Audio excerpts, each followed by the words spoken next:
Hey guys, it's Cam from today's iPhone.com, and I've got here a list of all your questions that you asked me recently.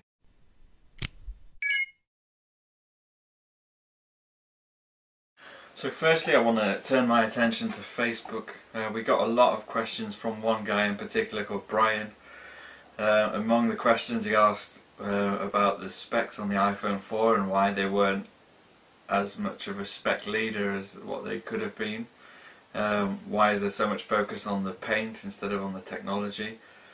He asked about the notifications and widgets. Why don't we have widgets? And why is there no flash? And why is there no Sprint or T-Mobile iPhone?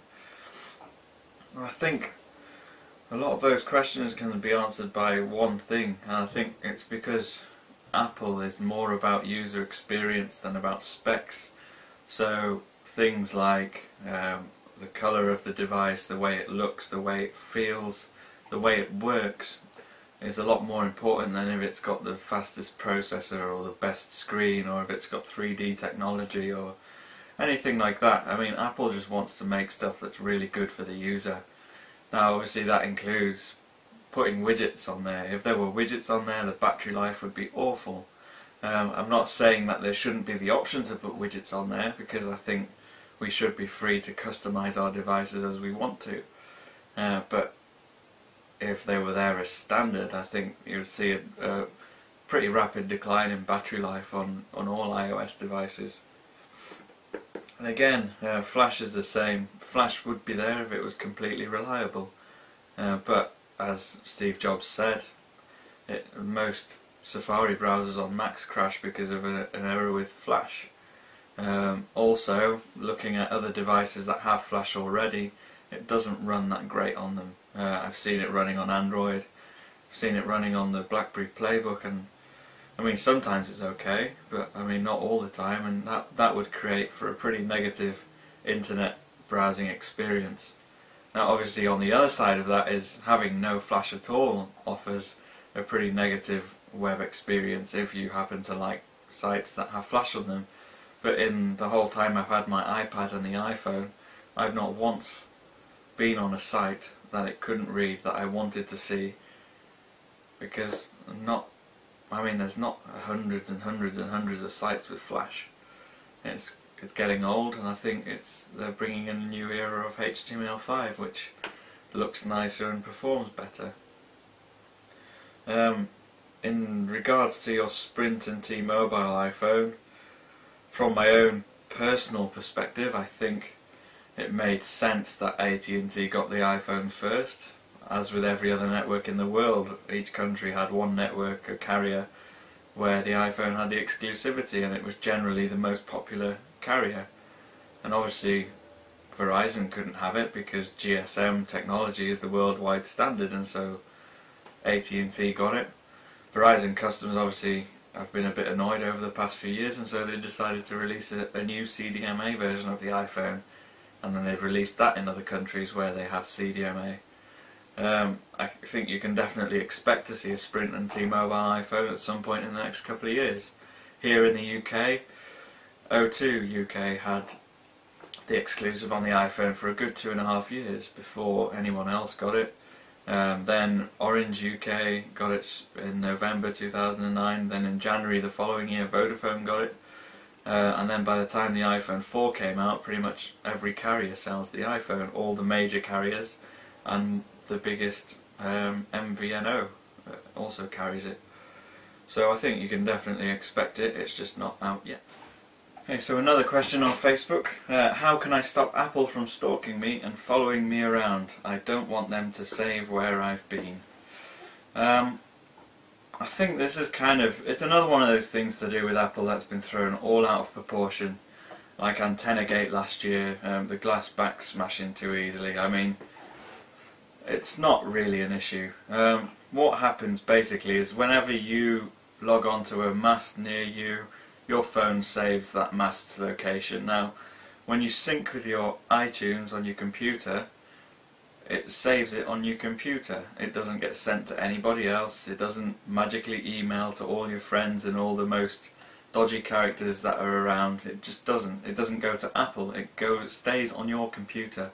The only way you can access it and decode this data is if you download an app for your MacBook. It doesn't even work on PCs. And you're not in any danger at all of being stalked unless you're a celebrity or someone that's high in power, like the president. Or, I mean, it's not really an issue. I mean, there's rumours that the next iOS update will include the fix for this bug, as they call it. So it will no longer save it and record it onto your computer. But also, if you can't wait until then, there is also actually an app available now in the Big Boss repository and the Cydia App Store for jailbroken iPhones, where you can stop it from tracking where you go. So, I mean, if you're that concerned, you can stop it from happening. But hopefully, from the next update onwards, it's not an issue. Now, just to reiterate something Steve Jobs said recently, he was in an interview, and I mean, they do take your privacy and your location very seriously, to the extent where every time you open an app that wants to use your location, a little pop-up comes up on your screen first and says, will you allow this app to store your location or to send your location? And I mean, they're pretty big on it, and it's not something that concerns me greatly. I don't think it's a big issue. I think if I had an Android device that was constantly sending my location up to Google, then I'd be worried, and that does happen. So I wouldn't worry, basically, is my answer. I have another question on the main site. Jimmy asks, I have an iPad, can I run FaceTime on it? No. Pretty simple answer. If you've got a first generation iPad like this one, no, you can't. There's no camera front or back, so you can't make video calls. But if you've got the second generation iPad, obviously that's got a camera, and you can make FaceTime calls. It's as simple as that. We got a question on YouTube from Alexander. He says, when does the iPhone 5 come out? We don't know. It's the simple answer. The long answer is hopefully in June, when it always comes out, but it doesn't look likely this year. It could be pushed back till September, but we're not sure. But I'm expecting September now, following all the rumours recently and the fact that no one's really seen any evidence of it being made yet. So yeah, I guess September's probably the best thing to go with. One more question we got on YouTube. It came after a suggestion. He said he wanted to see more cases, applications and comparisons on our site, which we're always aiming to do. He says, why do I like the iPhone and iOS?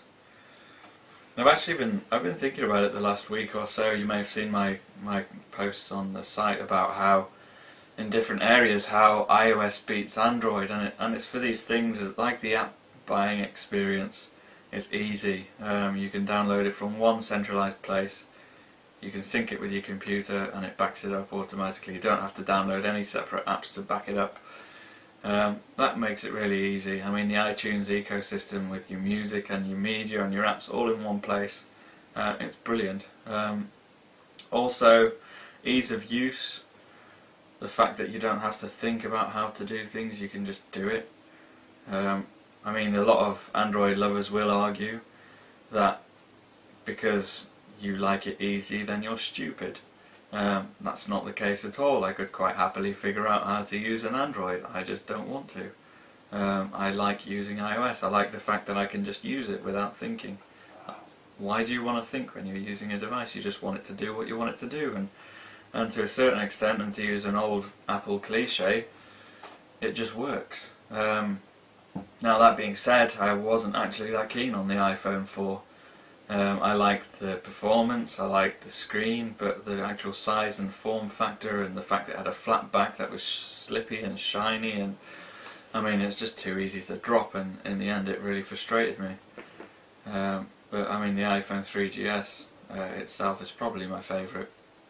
Probably my favourite iPhone. I loved that because it felt good in your hand and it worked.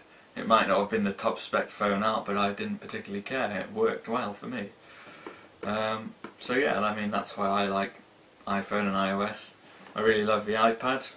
It's great for my family, it's great for my kids. They've got apps on there that they can use. There's like baby book reading apps and stuff that my young daughter can use, and also ones for even younger babies like my son.